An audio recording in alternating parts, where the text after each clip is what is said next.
Oh, yeah. Di ka kakain. Yan, okay. Yan ang di ka kakain.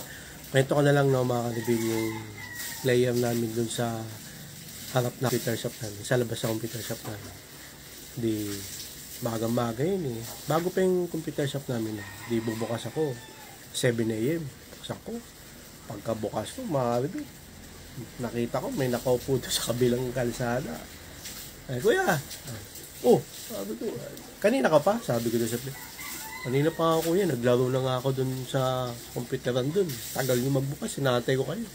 Sabi ko, oh, bakit di ka tumuloy dun? Sabi ng player. Lag dun, kuya eh. Diyan, okay sa inyo. Bago pa kasi yung ano namin, computer. Sabi ng player.